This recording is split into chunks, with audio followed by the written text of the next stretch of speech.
बात हम करते हैं नूरपुर विधानसभा सीट की। इस बार कांग्रेस और भारतीय जनता पार्टी के बीच कड़ा मुकाबला होगा। हालांकि पिछले चुनावों में यहां से भाजपा के राकेश पठानिया ने कांग्रेस के अजय महाजन को करीब 6000 वोटों से शिकस्त दी थी।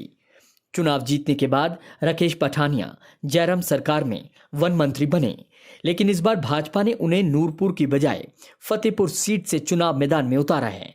साथ ही नूरपुर सीट से उनके धुर विरोधी रणवीर निक्का को भाजपा ने टिकट दे दिया है। दरअसल भाजपा के आंतरिक सर्वे में राकेश पठानिया के यहां से चुनाव हारने का अंदेशा था। इस वजह से उनकी सीट बदली गई और रणवीर निक्का को भाजपा ने प्रत्याशी बनाया। वहीं कांग्रेस पार्टी ने पूर्व विधायक और पिछला चुनाव हारे अजय महाजन को टिकट दिया, जिससे दोनों के बीच मुकाबला और रोचक हो गया। कांग्रेस प्रत्याशी अजय महाजन को राजनीति विरासत में मिली है। उनके पिता सत महाजन यहां से 5 बार विधायक रहे। पंजाब के अमृतसर में 12 सितंबर 1958 को जन्मे अजय महाजन ग्रेजुएट हैं। उनके 2 बेटे हैं। युवा कांग्रेस से होकर अजय राजनीति में आए और 2012 के चुनाव में पहली बार विधायक बने। यहां सबसे अधिक तादाद राजपूत मतदाताओं की है। इसके अलावा ब्राह्मण, अनुसूचित जाति के मतदाताओं की संख्या है।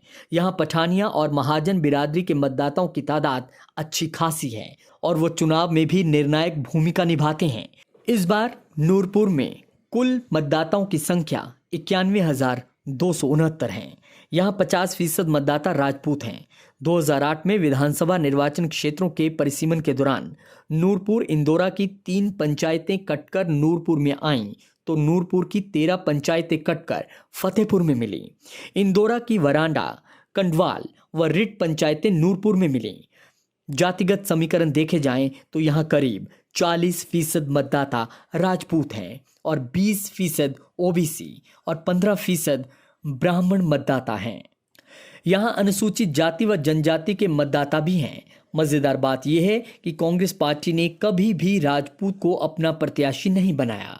उधर राजपूत समुदाय में जब भी पठानिया बिरादरी का नेता मैदान में उतरा, यहाँ चुनाव जीत गया। नूरपुर में राजपूत व एससी व एसटी का गठजोड़ राजनीति की दिशा तय करता आया है। पंजाब के पठानकोट से सटे जिला कांगड़ा के नूरपुर का गौरवशाली इतिहास रहा है। नूरपुर किला प्रमुख आकर्षण है, जो 10वीं शताब्दी में बनाया गया। किला पठानिया कबीले द्वारा बनाया गया था, जो उस समय के दौरान यहाँ के शासक रहे। प्राकृतिक रूप से समृद्ध नूरपुर विधानसभा की सबसे बड़ी समस्या पीने की पानी रही है।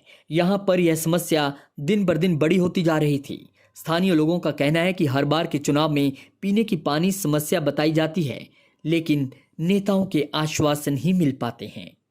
आपको बता दें कि अब तक के समीकरण नूरपुर में क्या रहे।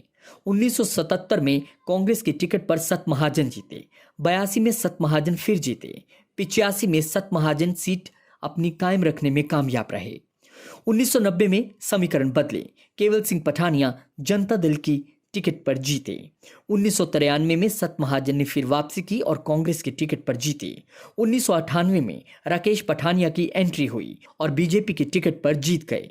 2003 में सत महाजन फिर से कांग्रेस को यहां पर वापस ले आए। 2007 में राकेश पठानिया निर्दलीय तौर पर लड़े और जीत गए। 2012 में अजय महाजन फिर से कांग्रेस की टिकट पर जीते और 2017 में राकेश पठानिया जीत गए। लेकिन इस बार मुकाबला थोड़ा सा बदला हुआ है। बीजेपी की तरफ से पठानिया आपको यहां नजर आएंगे नहीं। इस बार बीजेपी ने पठानिया के ही धुर विरोधी रहे, ऐसा माना जाता है। रणवीर सिंह निक्का को यहां पर बीजेपी ने टिकट दी है। अजय महाजन कांग्रेस की तरफ से फिर से मैदान में हैं और आम आदमी पार्टी की तरफ से मनीषा कुमारी।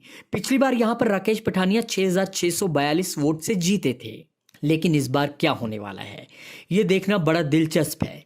यहाँ पर बड़े बड़े राजनीतिक पंडित यह अंदाजा नहीं लगा पा रहे हैं। बीजेपी ने आंतरिक सर्वे के हिसाब से एंटी इनकम्बेंसी को रोकने के लिए चेहरा बदल दिया। ये बदला चेहरा कितना काम आएगा देखना दिलचस्प है। हालांकि राजपूत मतदाता अधिक मात्रा में हैं, ऐसे में बीजेपी उन पर बैंक कर चल रही है, लेकिन अजय महाजन की अपनी विरासत रही है। ऐसे में आम आदमी पार्टी किसका कितना वोट काटती है ये भी देखना दिलचस्प है। फिलहाल यहाँ पे मुकाबला बेहद कड़ा है, यानी कि कोई भी आकलन करना खतरे से खाली नहीं है सीट किसी भी और जा सकती है।